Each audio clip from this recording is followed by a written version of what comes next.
బుధవారం జరిగిన Vijayawada corporation council సమావేశం తీవ్ర గందరగోళం మధ్య సాగింది. మెడికల్ కాలేజీల ప్రైవేటీకరణను వ్యతిరేకిస్తూ వైఎస్ఆర్సీపీ కార్పొరేటర్లు తీర్మానాన్ని ప్రవేశపెట్టగా టీడీపీ కార్పొరేటర్లు అరాచకం సృష్టించారు.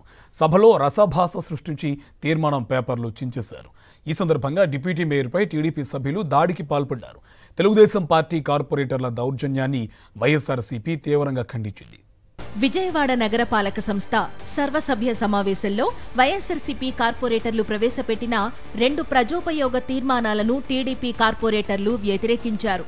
దీంతో కౌన్సిల్లో గందరగోళ పరిస్థితులు ఏర్పడ్డాయి. కూటమి ప్రభుత్వం వచ్చిన తర్వాత గత ప్రభుత్వం తీసుకువచ్చిన మెడికల్ కాలేజీలను ప్రైవేటీకరించడాన్ని వ్యతిరేకిస్తూ తీర్మానం చేస్తే దానిని వ్యతిరేకించిన టీడీపీ కార్పొరేటర్లు తీర్మానం ప్రతులు చించివేశారు. టీడీపీ వైఖరిని నిరసిస్తూ వైసీపీ కార్పొరేటర్లు వాకౌట్ చేశారు. విజయవాడలో 42 ప్లాట్స్లో నిర్మించుకున్న ఇళ్ల కూల్చివేత అంశాన్ని వైఎస్ఆర్సీపీ కార్పొరేటర్లు లేవనెత్తి బాధితులకు ప్రభుత్వం న్యాయం చేయాలని డిమాండ్ చేశారు. దీన్ని కూడా టీడీపీ కార్పొరేటర్లు వ్యతిరేకించారు.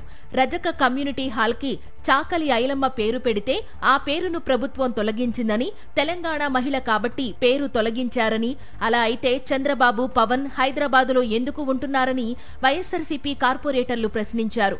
ప్రజోపయోగ అంశాలపై టీడీపీ తీరును వైఎస్ఆర్సీపీ తీవ్రంగా ఖండించింది. 31, 32 అంశాల కింద రీసెంట్లీ భవానీపురం 42 హౌసెస్ విషయంగాను, ఈ మెడికల్ కాలేజెస్ విషయంగాను మేము తీసుకొస్తే ఎంత దారుణంగా కార్పొరేటర్లు చేయకూడనటువంటి పని నిజంగా ప్రతిపాదన పేపర్ని చించేసి మొహాన కొట్టారు.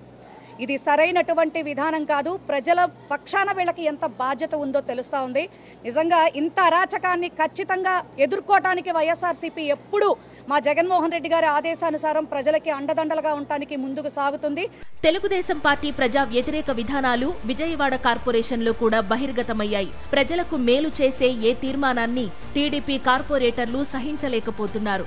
ఇదే విషయం కౌన్సిల్ సమావేశంలో మరోసారి రుజువైంది.